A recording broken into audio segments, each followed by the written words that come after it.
Hello student, आज की हमारी क्लास है प्रकाश का अपवर्तन। 160 वीडियो हम देखेंगे प्रकाश का अपवर्तन के बारे में। तो प्रकाश का अपवर्तन क्या होता है सबसे पहले जानेंगे। तो जब कोई प्रकाश किरण किसी अपवर्तक पृष्ठ से एक माध्यम से दूसरे माध्यम में गुजरती है तो प्रकाश का पथ विचलित हो जाता है। इसी घटना को हम प्रकाश का अपवर्तन कहते हैं। अर्थात जब प्रकाश किरण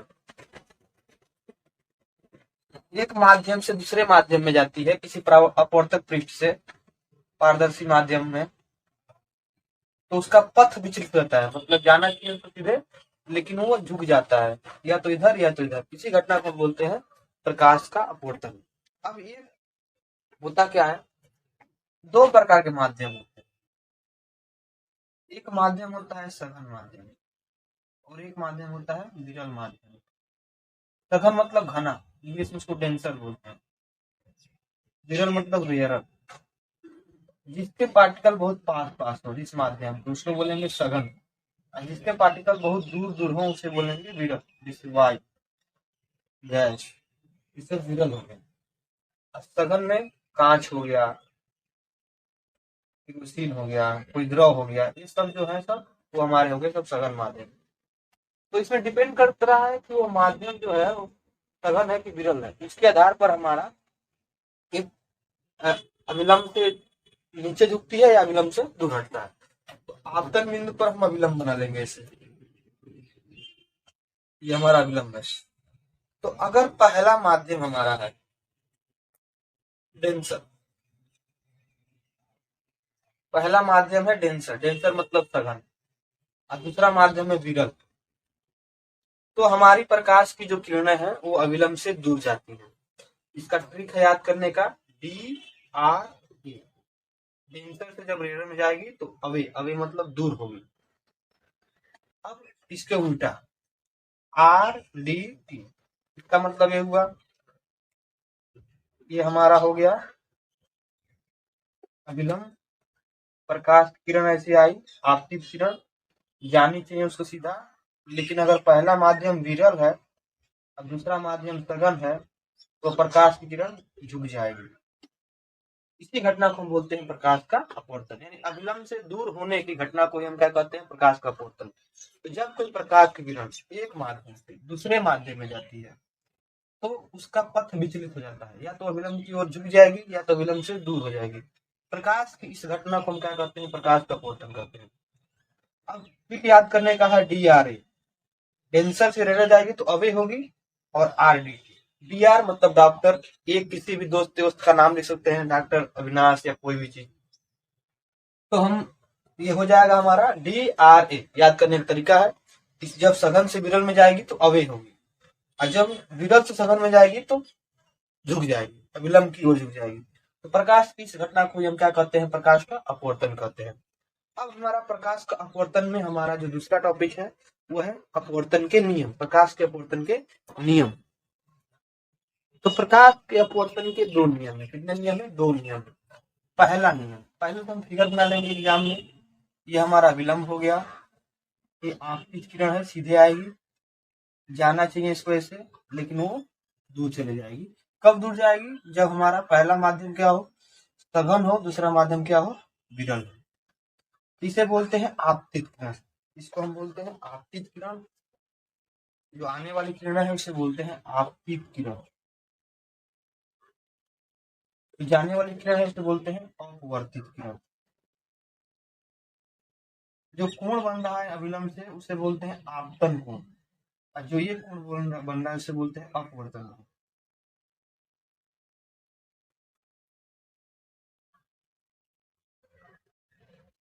और जो हमने ये अविलंब विलंब खींचा इसे बोलते हैं अविलंब।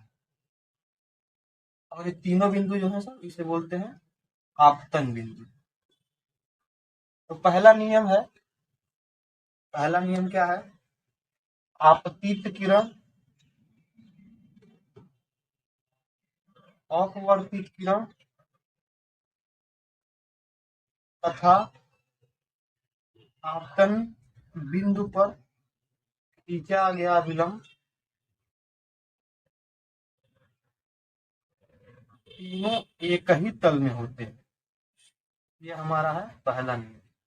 इसका मतलब क्या हुआ? आप जानते होंगे निर्देशांक ज्यामिति जब पढ़े होंगे हम लोग, तो तीन प्रकार के तल होते हैं। एक तल होता है एक्स वाई, एक तल होता है वाई जेड, और एक तल होता है एक्स जेड। यानी ये जो तीनों घटनाएं हो रही हैं वो किसी न किसी एक ही तल में होगी। आपतित किरण, अपवर्तित किरण और आपतन बिंदु पर खींचा गया विलंब तीनों किसी न किसी एक ही तल में होगा, दूसरे तल में नहीं होगा। तो पहला नियम है। दूसरा नियम है स्नेल का। दूसरे नियम को हम स्नेल का नियम भी कहते हैं।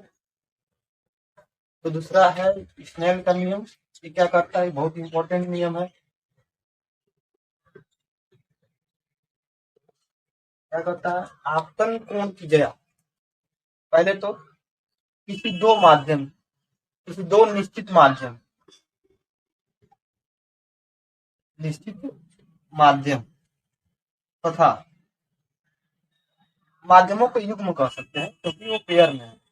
माध्यमों के युग्म, किसी निश्चित माध्यमों को युग्म तथा प्रकाश के निश्चित रंग के लिए, निश्चित रंग के लिए, यानी कि हमने माध्यम फिक्स कर दिया। माध्यम फिक्स मतलब मान लीजिए इसको हमने वायु कर लिया, इसको काच कर लिया, ठीक है। फिर हमने इसका कलर भी फिक्स कर दिया। मान लीजिए इसका कलर हमने कर दिया नीला कलर, नीला रंग, यानी इसकी आवृत्ति हम फिक्स कर रहे हैं। रंग मतलब आवृत्ति, तरंगदैर्घ्य फिक्स कर रहे हैं। तो प्रकाश के किसी निश्चित रंग तथा निश्चित माध्यम के लिए पहले तो आप ये लिख लीजिए sine I upon sine R equal to N, मतलब नियतांक। आई मतलब आपतन कोण, आपतन कोण की जया अपवर्तन कोण की जया का अनुपात सदैव एक नियतांक होता है, जिसे हम अपवर्तनांक भी कहते हैं। तो क्या होता है? प्रकाश के किसी निश्चित रंग तथा निश्चित माध्यमों के युग्म के लिए आपतन कोण की जया और अपवर्तन कोण की जया का अनुपात सदैव नियतांक होता है। अर्थात हमारा अगर ये फिक्स कर दें तो जो हम साइन आई और साइन आर की वैल्यू निकालेंगे, चाहे वो कितना भी एंगल इधर उधर हो, उसकी वैल्यू हमेशा फिक्स आएगी। उसी को हम बोलते हैं अपवर्तनांक। जैसे मान लीजिए यहाँ 30 है, 60 है, इसको चेंज करेंगे तो ये भी उतने ही रिस्पेक्ट में चेंज होगा, ये वैल्यू क्या है? सेम आए। तो यही होता है हमारा अपवर्तनांक, जिसे स्नेल का नियम भी कहते हैं। तो ये बहुत इंपॉर्टेंट है। और देखिए, इस निश्चित माध्यमों के युग्म तथा प्रकाश के निश्चित रंग के लिए आपतन कोण की जया अपवर्तन कोण की जया का अनुपात सदैव एक नियतांक होता है, जिसे हम अपवर्तनांक कहते हैं। और यही हमारा टॉपिक है। अब अगला टॉपिक हमारा अपवर्तनांक ही है, इसको पढ़ेंगे। तो जो हमारा सेकेंड टॉपिक है वो है अपवर्तनांक। तो अपवर्तनांक का कई डिफिनेशन है। एक तो डिफिनेशन है sine I upon sine R equal to N से बना सकते हैं। एक होता है v1 अपन v2, और एक इसका रियलिटी डिफिनेशन क्या है।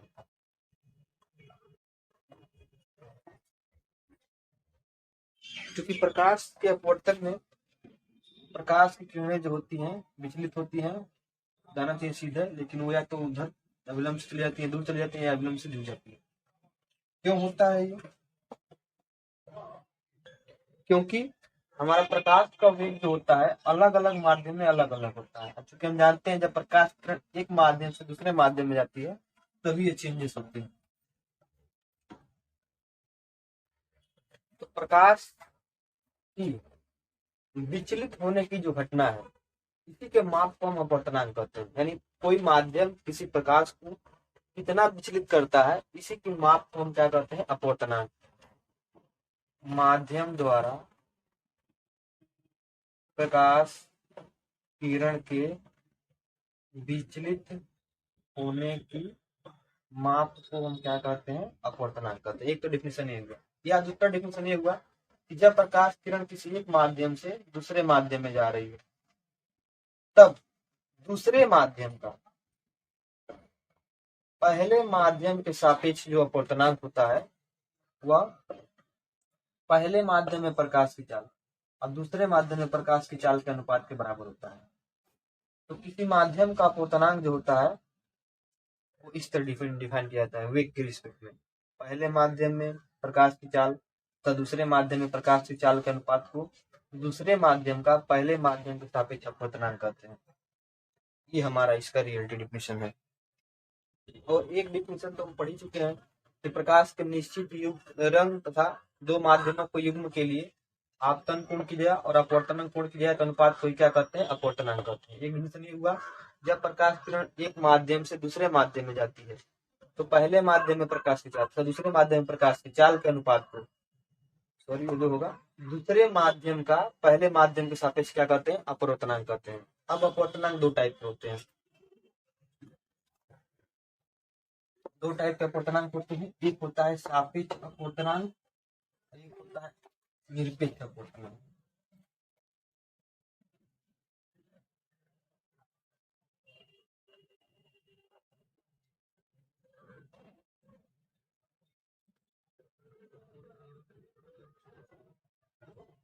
इसको कहते हैं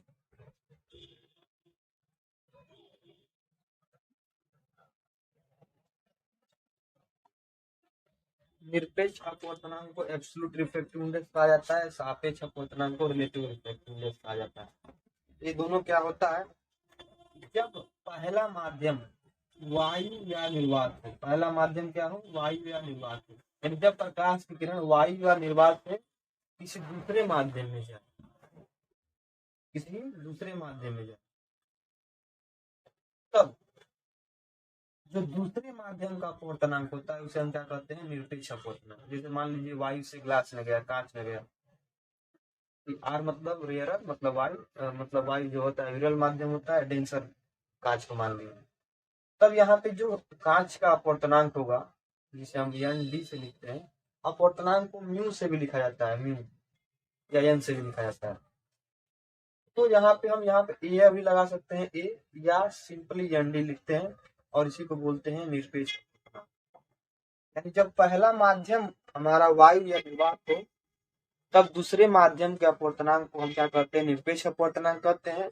और इसका रिप्रेजेंटेशन का तरीका ये भी है और ये भी है, दोनों सेम है। यानी जब पहला माध्यम केवल क्या हो? वायु या निर्वात हो, तभी हम उसके अपवर्तनांक दूसरे माध्यम के अपवर्तनांक क्या कहते हैं? निरपेक्ष अपवर्तनांक कहते हैं। बाकी यदि पहला मीडियम जो है वायु के अतिरिक्त कुछ और मीडियम है, वायु ना हो के बल्कि कोई और है, मान लीजिए कांच हो गया, और दूसरा माध्यम कुछ भी हो सकता है, वायु हो चाहे कुछ भी हो, तब हमारा प्रकाश जब जाएगा, मान लीजिए कांच है और ये वायु है, तो ये हमारा डेंसर है और ये रेयरर है, तो ये विलंब से दूर जाएगा। तब हमारा इसको हम कहेंगे वायु जिसे लिख देंगे एन का ग्लास के सापेक्ष अपवर्तनांक कहेंगे। अर्थात जब पहला माध्यम वायु के अतिरिक्त हो, कोई और माध्यम हो, तब दूसरे माध्यम के अपवर्तनांक को हम पहले माध्यम के सापेक्ष अपवर्तनांक कहते हैं। सिंपल चीज यही है कि अगर पहला माध्यम वायु या निर्वात हो तो दूसरे माध्यम के अपवर्तनांक को हम निरपेक्ष अपवर्तनांक कहते हैं। और अगर पहला माध्यम वायु के अतिरिक्त कुछ भी हो तो दूसरे माध्यम को हम पहले माध्यम के सापेक्ष अपवर्तनांक कहते हैं। जैसे इसमें एयर का ग्लास के सापेक्ष अपवर्तनांक होगा, वायु का ग्लास के सापेक्ष अपवर्तनांक होगा इसमें। अर्थात इसको अगर समराइज किया जाए तो पहला माध्यम अगर प्रकाश किरण वायु से किसी अन्य माध्यम में जा रही है तो उस माध्यम के अपवर्तनांक को हम निरपेक्ष अपवर्तनांक कहेंगे। मीडियम लिख दे रहे हैं निरपेक्ष अपवर्तनांक, इसको या तो ऐसे रिप्रेजेंट करते हैं या केवल एन नियम से। और अगर पहला माध्यम वायु के अतिरिक्त कोई और अन्य माध्यम है, मान लीजिए इसका माध्यम 1 नाम है, इसका माध्यम 2 नाम है, यह वायु या निर्वात नहीं है, वायु निर्वात ये दोनों नहीं है, तब दूसरे माध्यम का सापेक्ष अपवर्तनांक कहेंगे पहले के सापेक्ष। ये हमारा इसका रिप्रेजेंटेशन। अब इसका फार्मूला हम देखेंगे, फार्मूला कैसे लिखा जाता है निरपेक्ष का और सापेक्ष का। तो चूंकि निरपेक्ष में पहला माध्यम क्या है? वायु है, तो हम फार्मूला बताए हैं अपवर्तनांक का, ये होता है V1/V2। अगर इसमें पहले इसमें वायु है और ये कुछ कोई और माध्यम है तो इसमें हमारा जो फार्मूला होता है निरपेक्ष अपवर्तनांक का, उसे पहला माध्यम मतलब वायु, तो वायु में प्रकाश की चाल को हम किसे लिखते हैं? C, और इसमें हमने मान लिया V, उसकी चाल क्या है? V, तो यहाँ पे यम कर देंगे माध्यम, यहाँ पे भी क्या कर देंगे? यम। यहाँ पे फार्मूला बन जाएगा। अब अगर इसमें मान लीजिए इसमें कोई अन्य है वायु के अतिरिक्त, इसमें दूसरा है, तो दूसरे माध्यम का पहले माध्यम के सापेक्ष जो अपवर्तनांक होगा ऊपर का ऊपर भी लिख देंगे या नीचे का नीचे लिख देंगे v1/v2। ये हमारा वेग के रिस्पेक्ट में, तो वेग में ऊपर का ऊपर होगा नीचे का नीचे, मतलब कि 1 1 2 2, ये हमारा हो गया। जैसे मान लीजिए हमारा डायमंड में जा रहा है ग्लास पे, इसका बनाएंगे तो n हो जाएगा, डायमंड का होगा क्योंकि दूसरे माध्यम का ही होता है। डायमंड का अपवर्तनांक विथ रिस्पेक्ट टू ग्लास, यानी कि हीरे का कांच के सापेक्ष अपवर्तनांक। इसका मतलब क्या है, हीरे का कांच के सापेक्ष अपवर्तनांक ये हो जाएगा ऊपर का ऊपर यानी velocity in G, velocity in D, यानी ग्लास में चाल प्रकाश की और हीरे में प्रकाश की चाल, इसका फार्मूला बन जाएगा। तो जब वेग के रिस्पेक्ट में सापेक्ष अपवर्तनांक का फार्मूला लिखते हैं तो ऊपर का ऊपर होता है नीचे का नीचे, अर्थात जी यहाँ पे है डी यहाँ पे, वेलोसिटी इन ग्लास, हीरे में प्रकाश की चाल और डायमंड में प्रकाश की चाल। अब सापेक्ष अपवर्तनांक को हम निरपेक्ष अपवर्तनांक के रूप में भी फार्मूला लिख सकते हैं। जैसे इसी का अगर हम लिखना चाहें, मान लीजिए यही लिखे थे हम एन डायमंड ग्लास के रिस्पेक्ट, इसका लिखना है उल्टा हो जाता है, नीचे का ऊपर चला जाता है एन डी और ऊपर का चला जाता है एन जी, और यहाँ पे सी तो लिखते ही नहीं है, तो यहाँ पे हो जाएगा एन डी अपान एन जी। तो अगर हमको सापेक्ष अपवर्तनांक का फार्मूला बनाना है निरपेक्ष अपवर्तनांक में, तो ऊपर का चला जाएगा नीचे, नीचे का जो है वो चला जाएगा ऊपर, अर्थात डी है नीचे ये ऊपर चला गया, जी ऊपर है तो नीचे चला गया। अब वेग में बताए हैं ऊपर का ऊपर होता है नीचे का नीचे होता है, ये चीज है। अब एक लास्ट हेडिंग है प्रिंसिपल ऑफ रिवर्सिबिलिटी या उत्क्रमणीयता का सिद्धांत, अपवर्तनांक से रिलेटेड है। उत्क्रमणीयता का सिद्धांत लिख लीजिएगा, उत्क्रमणीयता का सिद्धांत है जिसे हम इंग्लिश में बोलते हैं प्रिंसिपल ऑफ रिवर्सिबिलिटी। इसका मतलब क्या होता है, मान लीजिए प्रकाश एक माध्यम से दूसरे माध्यम में जा रही है, इधर बेंड हो गई, अब यही दूसरा से पहले में जा रही है, मान लीजिए प्रकाश दूसरे से पहले में जा रही है तो इधर बेंड होगी। अगर इसको थोड़ा और बढ़िया से लिखा जाए तो मान लीजिए यहाँ पर है वाटर है, जल, और यहाँ पे वायु है, क्योंकि वायु वाटर है, जल जो होता है डेंसर होता है, वायु होता है रेयर, डेंसर से रेयर जाएगा तो अभी होगा। अब उल्टा कर दिया जाए इसको वायु कर दिए, इसको क्या कर दिए जल कर दिए तो होगा।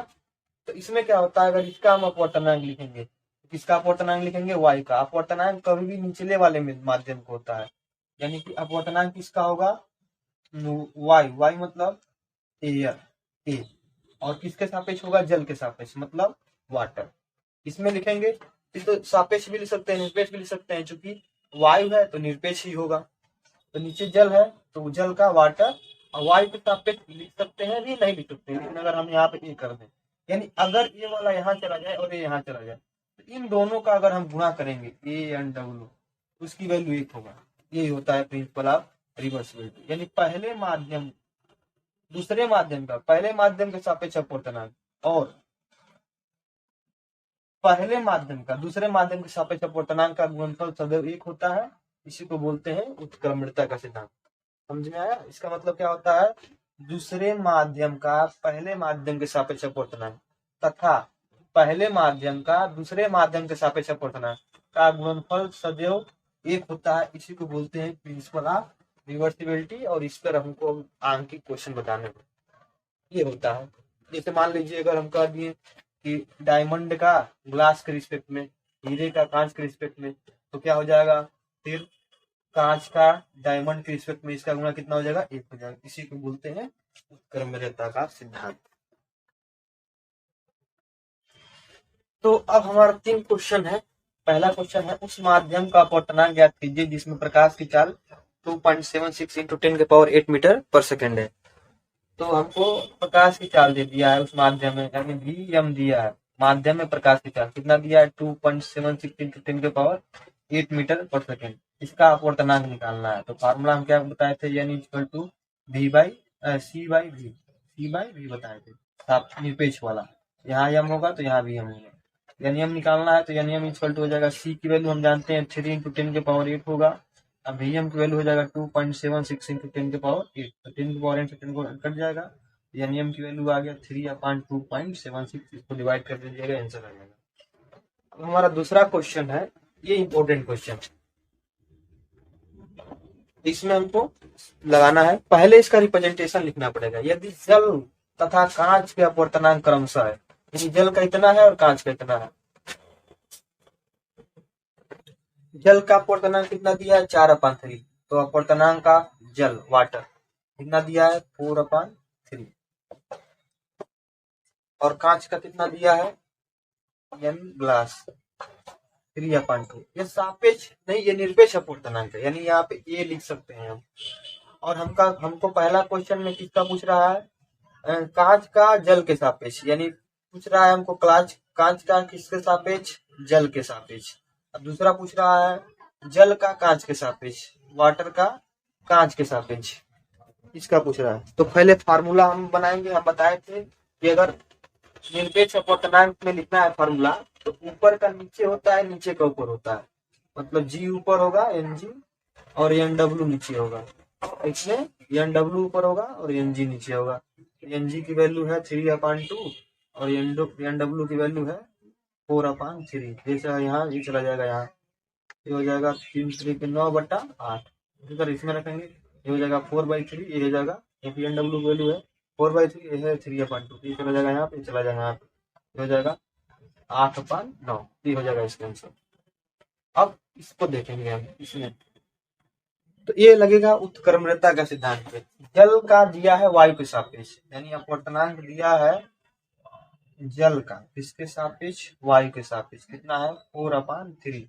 हमको पूछ रहा है वायु का जल के, यानी हमको पूछ रहा है एयर का किसके सापेक्ष, जल के सापेक्ष पूछ रहा है। तो हम बताए थे कि अगर ये उल्टा होता है तो हम लगाते हैं, मतलब यहाँ ए है, डब्ल्यू है और डब्ल्यू ए का पूछ रहा है, तो हम प्रिंसिपल ऑफ रिवर्सिबिलिटी लगा देंगे। दोनों का गुणा करना कितना होगा, 1। ए एन डब्ल्यू की वैल्यू कुछ दिया है 4/3, डब्ल्यू एन ने निकालना है, ये हो जाएगा 1, 3 चला जाएगा यहाँ पे, 4 नीचे चला आएगा, ये हो जाएगा 3/4 डब्ल्यू एन, ये इसका आंसर हो गया। अब ये टॉपिक पे इसके हमारे हो गए क्वेश्चन। 3 क्वेश्चन और है हमारे पास। यदि कांच का वर्ड हमको पकड़ना है कि किसका अपवर्तनांक हमसे बता रहा है, कांच का किसका, कांच का, तो कांच का किसके सापेक्ष, एयर के, यानी ये निरपेक्ष अपवर्तनांक है, क्योंकि पहला माध्यम इसमें क्या है, एयर। कितना दिया है 1.5, तो हमको कांच में प्रकाश की चाल निकालना है, यानी VG निकालना। और हम जानते हैं सी की वैल्यू कितना होता है, 3 इंटू 10 के पावर 8 मीटर पर सेकेंड। फार्मूला क्या होता है, n इक्वल टू C/V। यहाँ पे जी होगा तो यहाँ पे भी जी होगा। NG की वैल्यू दिया है 1.5, सी की वैल्यू है 3 इंटू 10 के पावर 8, यहाँ से VG निकल जाएगा। VG को यहाँ भेज दीजिएगा, इसको यहाँ भेज दीजिएगा, ये हो जाएगा 3 इंटू 10 के पावर 8 में 1.5 कट जाएगा 2 बार में, 300 आ जाएगा 2 इंटू 10 के पावर 8 मीटर पर सेकेंड। अब यहाँ पे किरोसिन का, ताड़पीन का और जल का अलग अलग दिया है। तो किरोसिन का कितना दिया है 1.44, ताड़पीन का कितना दिया है 1.47 और जल का कितना दिया है 1.33। तो सबसे अधिक या सबसे कम पूछ सकता है, या इसको वेग के बढ़ते क्रम या घटते क्रम में पूछ सकता है। इसमें सबसे ज्यादा प्रकाश की चाल किसमें होगी, तो देखिए प्रकाश की चाल जो होता है व्युत्क्रमानुपाती होगा, यानी जितना ज्यादा अपवर्तनांक होगा उतना इसका प्रकाश की चाल कम होगा। यानी जो हमारा अपवर्तनांक होता है वह वेग के क्या होता है, चाल के क्या होता है, व्युत्क्रमानुपाती होता है। जितना ज्यादा अपवर्तनांक होगा उतना ही इसका कम होगा वेग। तो अपवर्तनांक सबसे ज्यादा किसका है, ताड़पीन का, यानी इसका अपवर्तनांक सबसे कम होगा। इसमें इसका वेग, इसका चाल क्या होगा, सबसे कम होगा। इन तीनों में से प्रकाश की चाल इसमें सबसे कम होगी। प्रकाश की चाल ताड़पीन में सबसे क्या होगी, कम होगी। सबसे कम अपवर्तनांक किसका है, वाटर का, यानी वाटर में प्रकाश की वेग या चाल जो होगी सबसे ज्यादा होगी। किसमें, किरोसिन में। किसमें सबसे कम, किसमें होगी, ताड़पीन में। उल्टा कर देंगे, बस यही है। तो हमारा जब अपवर्तनांक जो होता है वह वेग के व्युत्क्रमानुपाती होता है। जिस माध्यम का अपवर्तनांक जितना ही ज्यादा होगा उसमें प्रकाश की चाल उतनी ही कम होगी। जैसे हीरा का 2.42 होगा, सबसे ज्यादा होता है, इसलिए हीरा में प्रकाश की चाल सबसे कम होती है। अब यहाँ पे देखिए तीसरा क्वेश्चन है, हीरे का अपवर्तनांक 2.42 है, इससे आपका क्या अभिप्राय है? तो इससे हमारा यही अभिप्राय है कि हीरे में प्रकाश की चाल जो होगी, हीरे में प्रकाश की चाल वायु में प्रकाश की चाल की 2.42 गुना कम हो जाएगी, ये होगा। यानी जब प्रकाश की किरण वायु से हीरा में जाएगा तो प्रकाश में जो चाल है उससे हीरे में प्रकाश की चाल 2.42 गुना कम हो जाएगी, यही है हमारा इसका मतलब। इतना देखने के धन्यवाद। अब हमारा जो टॉपिक अगला होगा वो होगा लेंस। तो लेंस के बारे में हम अगले टॉपिक में पढ़ेंगे।